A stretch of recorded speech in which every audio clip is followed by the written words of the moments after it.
So it is a Monday. It is February the 5th, and it's a manic Monday for multiple reasons, but obviously because it's Monday and it's the beginning of the work week. But who watched the Grammys last night? I didn't, but I'm kind of sad I didn't, because Tracy Chapman and Luke Combs finally did the much anticipated duet of Fast Car, and I'm so mad I missed it. So I am looking on YouTube for the full version. I haven't found it yet. I found the snippets, so I'm gonna look for it. But I heard it was amazing. The one snippet I saw of the performance, you could see Luke Combs actually singing along with Tracy Chapman as she was singing. I mean, not like singing out loud, but like mouthing the words. I thought that was fabulous. I love when people do that. So yeah, I'm definitely on the lookout for that. But I want to know what everybody thought of the Grammys, and if there were any ups or downs, or what they think anything better could have been to make it out there. So let's get to today, because we got a couple of good ones and we got a couple of goofy ones, and then we got the birthdays, obviously. So let's get started.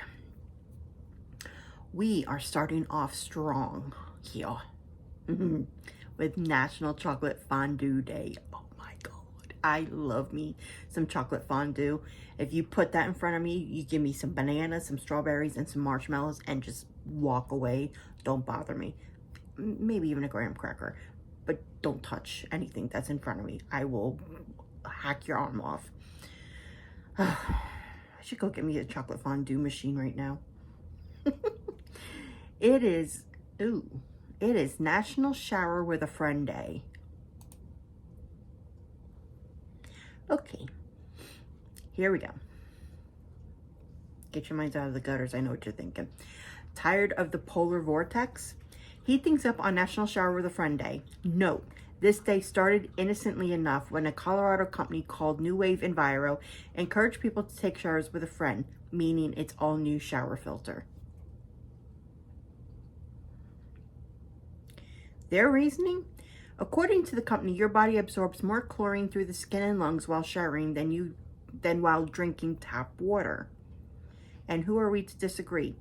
In any event, on February 5th, you are free to celebrate however you and a friend would like. No. Nope. That's just... It is National Weather Person's Day, so here in New York, we have some of the best meteorologists to show on TV. But again, my stance on meteorology anymore is just out there, because you can't go one day to the next without having to change a weather forecast, because it changes like every hour. You know, they'll say, oh, it's going to be 60 and sunny, and then we'll end up in the 30s with a foot of snow. It's just like, why? But I love the weather people on TV. I think they're a lot of fun to watch and listen to, and most of the time they'll get it right, but not all the time. And usually when they get it wrong is when I need it to be right. So gotta love them. It is World Nutella Day. It's another day I'll go for. Give me a piece of toast, give me some Nutella, and walk away. Do not bother me. It is Disaster Day. This is a little bit more somber, but we'll get through this. Disaster Day is observed every year on February the 5th. It is a day to raise awareness about the different type of disasters It is a day to raise awareness about the different types of disasters that can and have occurred, and the implications they have on the world and its beings. Disaster Day also highlights the importance of disaster management and the training that is necessary to tackle it. So obviously we know with global warming, hurricanes, tornadoes, tsunamis, blizzards, any kind of disaster you can possibly think of are becoming more of the norm.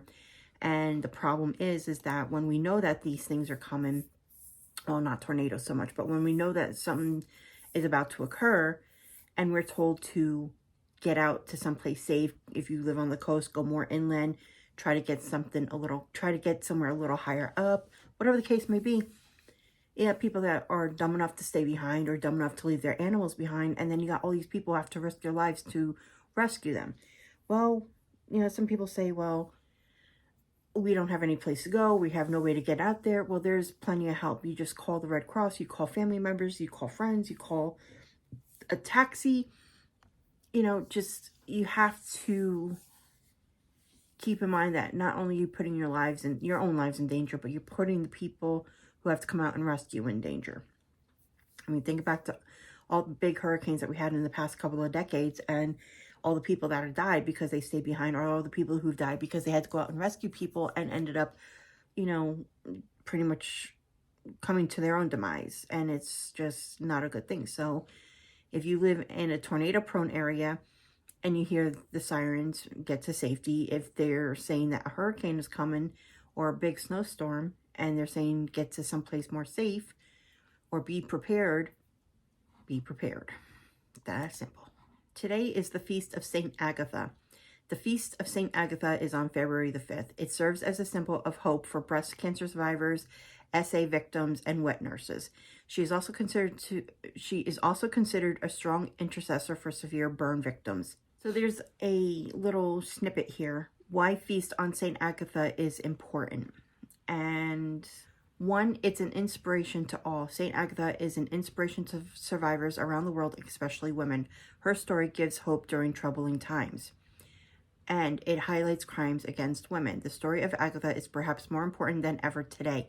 The elimination of crimes against women is a cause that needs as much support as it can get. Being the beacon of hope that she is, St. Agatha is a woman that we can all look up to.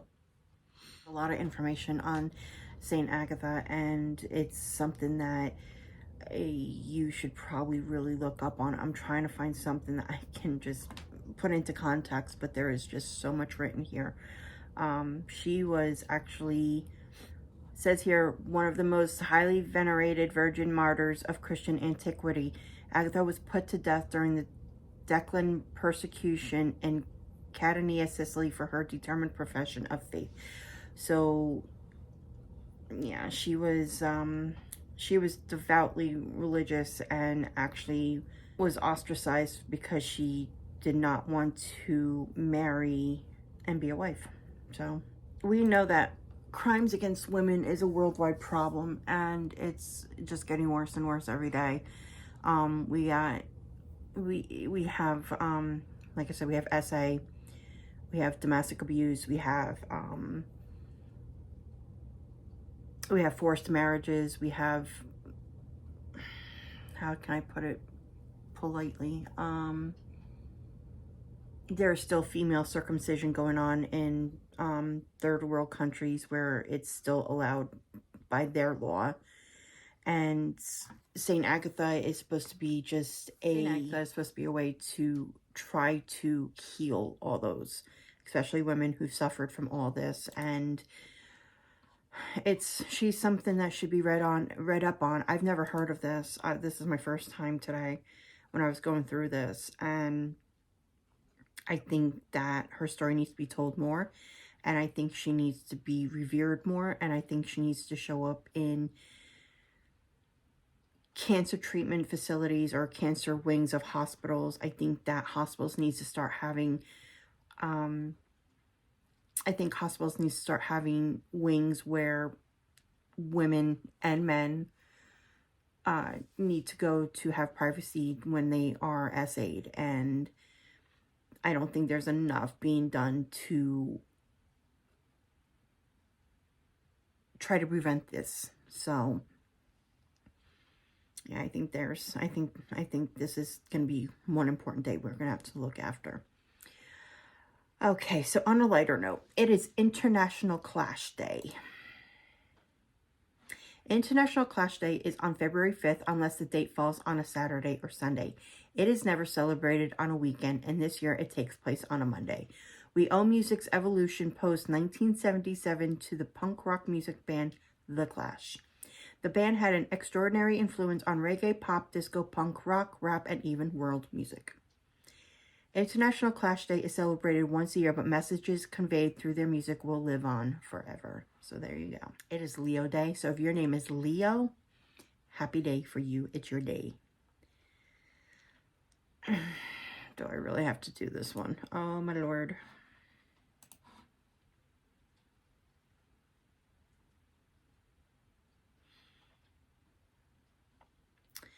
Okay, here goes nothing. It is National Fart Day. I kid you not. National Fart Day on February the 5th is a comical holiday celebrated for humorous purposes.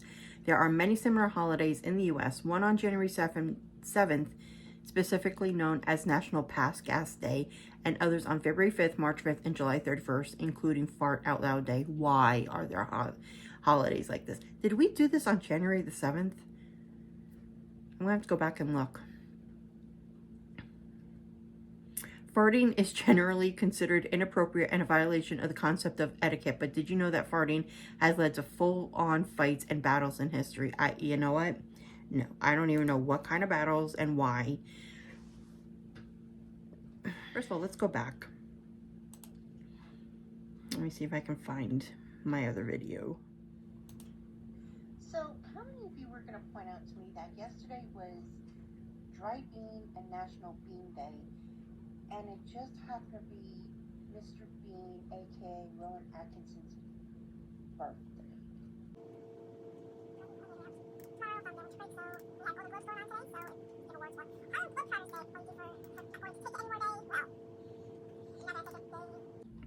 It's gas day. Really?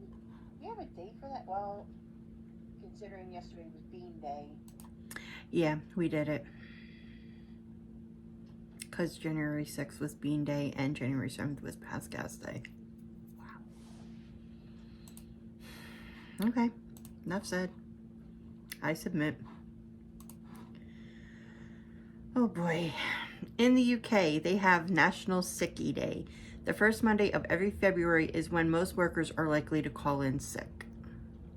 I would say that would be a big holiday here, especially, technically it would have been today if the Super Bowl had happened yesterday like it usually does. The Super Bowl usually happens on the first Sunday of February, and this year it is the second Sunday, and I don't understand why.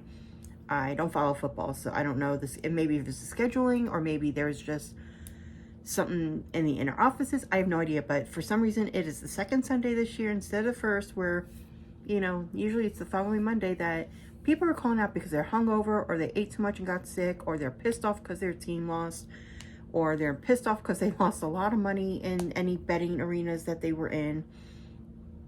So, yeah. Wow. And finally, we have Western Monarch Day, those beautiful butterflies.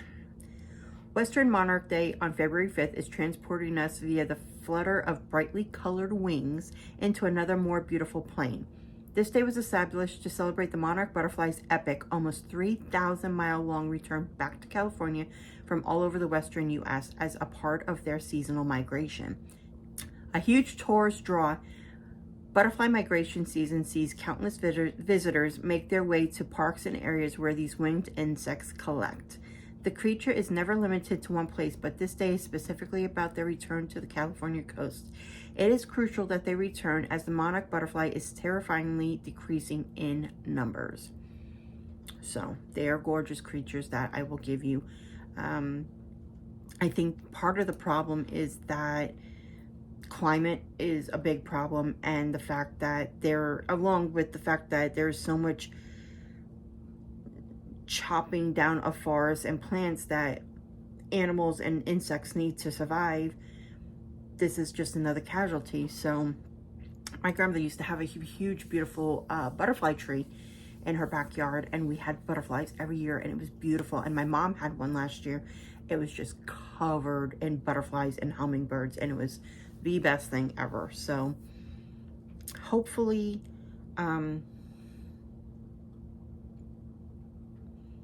we can get back on track with that, because butterflies are just gorgeous to look at. We got some weeks that are starting today, which I did not catch on to. So if you follow me on TikTok as well, this did not make it onto my TikTok video because I just didn't think about it. But we also have some weeks that are actually starting today. So let's run through them really quick before we lose too much time. My battery is also running low, so I want to get through this really quick. We're going to begin with Feeding Tube Awareness Week, which runs the 5th through the 9th. And here's what it says. The feeding tube, a masterful invention of modern science, has saved millions of lives and increased the chances of infant survival at a tremendous rate. In 2011, the Feeding Tube Awareness Foundation designated a week to raise awareness about the importance of tubes in the lives of people. Each February, families of patients and survivors come together to share the positive impact of feeding tubes in their lives and challenge the stigma around the same. There's unfortunately, there is a big stigma against feeding tube, because when you see somebody who's got a feeding tube, you think, oh, they've got a eating disorder or there's a weight problem or something. That's not always the case. Some people just don't have the ability to swallow food or swallow liquids, and just so that they get their nutrients, they have to have a feeding tube in. So just, if you see somebody with a feeding tube, don't judge them. Offer some help if they're having trouble. Just be nice. You know, I know being nice is very hard for a lot of people nowadays, but it's, again, the world we live in. Freelance Writers Appreciation Week. Freelance Writers Appreciation Week is celebrated during the second week of February each year. It's a time to recognize freelance writers, the unsung heroes who craft most of the written content available on the internet, in books, print magazines, and newspapers. While many freelance writers often work as ghostwriters and are mostly uncredited for their arduous jobs, these creative artists are truly priceless and important in the creation and marketing of online content. Very true. And they deserve all the respect and all the recognition they can get.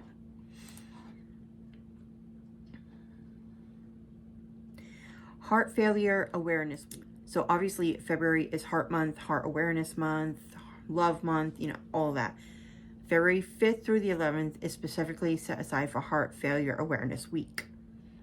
The week dedicated to spreading awareness about heart failure has been observed in the week of Valentine's Day for over 20 years. Did you know that heart disease is the primary cause of death in the United States? This is why different health organizations in the U.S. use this week as an opportunity to sensitize the public about the risk factors of heart failure, prevention methods, available treatment options, and other best practices for living with heart failure. Again, this is a sensitive subject for me. My grandmother passed away a little over a year ago, and her primary cause was heart failure. She had a triple bypass. She was having problems when she was on a trip to, I don't know if they were in the Bahamas or Aruba at that time, but she came back. She had an appointment set up with her doctor anyway for a yearly checkup, and she had started mentioning she was having some pain in her jaw. He immediately sent her to the ER, and she was diagnosed with heart failure. She ended up having a triple bypass, and then a month later ended up having a heart attack anyway. Okay. She had the same cardiologist for over 20 years. She did what she needed to do. She took all her pills. She, tried to lead somewhat of a healthy diet. She was older, so exercise wasn't going to be that much of an issue for her. She wasn't going to be able to get up and get around because, she just didn't have the stamina to do it. But the one thing that was against her was she was a heavy smoker. So if you have a heart problem, please try to make healthier decisions.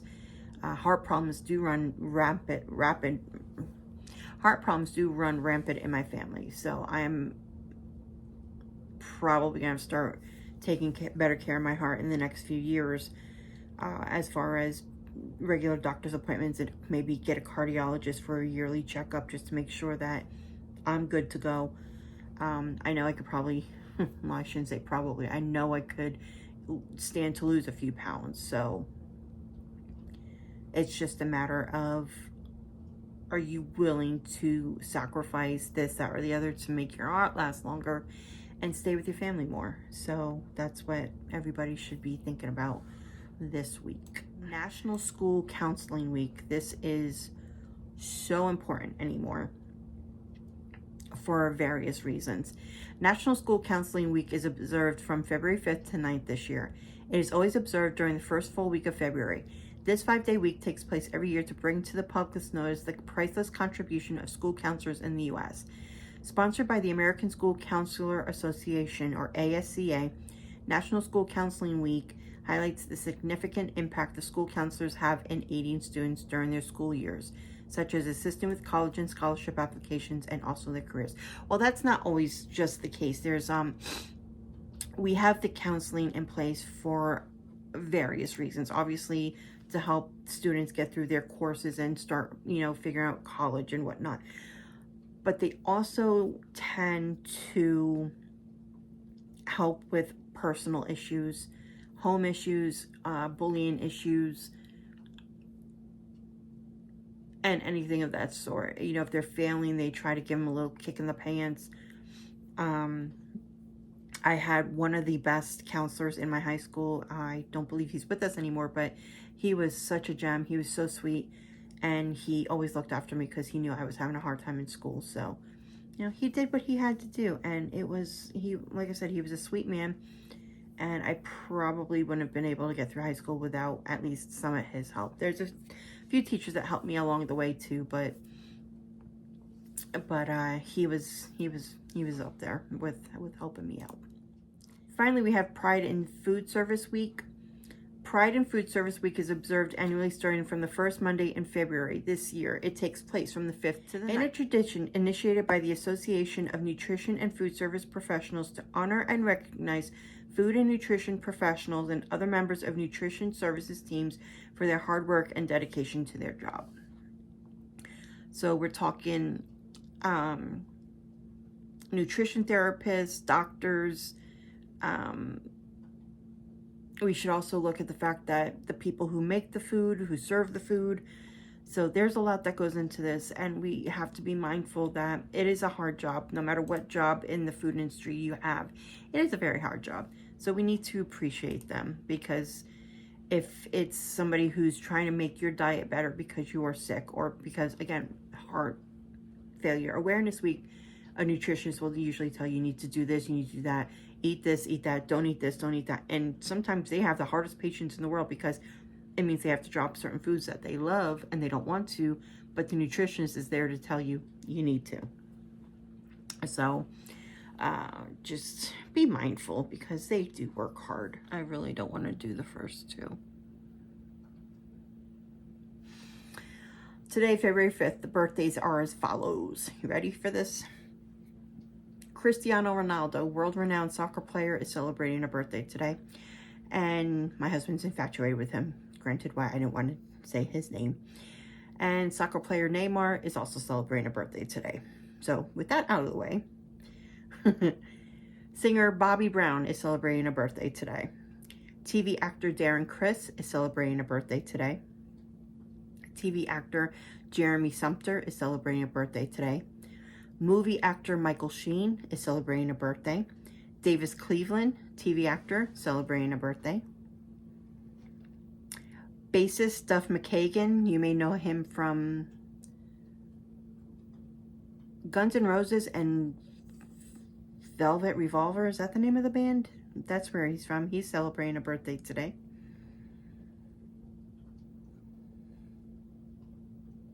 TV actor Luke Newton is celebrating a birthday today. TV actor Tim Meadows is celebrating a birthday today.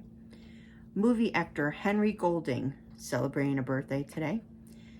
Country singer Sarah Evans is celebrating a birthday today. Voice actor Andy Cowley is celebrating a birthday today. And finally, movie actress Laura Linney is celebrating a birthday today. And we want to wish a happy birthday in heaven to baseball great Hank Aaron, and also Trayvon Martin. Happy birthday, guys. If you are celebrating a birthday today, happy birthday. If you are celebrating an anniversary today, happy anniversary. I hope you had a good day. You made it through Monday. It only goes uphill from here. So enjoy your day. I will be back on tomorrow. And, oh, and just to give you an update, my arm is feeling better. I still can't lift it too far up. I can't, maybe about halfway. That's about it. I can't go up over my head. I can't go straight. My arm can't go straight up. It still hurts when I do that. The pain has gone down significantly, which is a good sign. So hopefully in the next few days, I'll be back to my old self so I can get a lot of stuff done, because I am falling behind on so much. And I hear my babies running around somewhere. I will see you tomorrow. Have a good night. Be safe. Be dry. Be warm. Well, not behave yourself. That's my job. Okay, guys, I will talk to you tomorrow. Take care. Bye.